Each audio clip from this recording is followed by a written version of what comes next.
prosigns and most commonly used abbreviations in Morse code. Prosigns or procedural signals are shorthand signals used in radio telegraphy.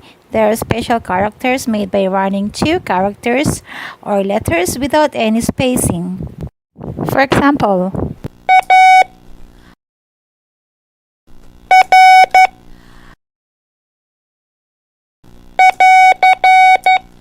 Alpha Radio dida-dida-dit. Alpha Romeo is a prosign for end of transmission or end of message.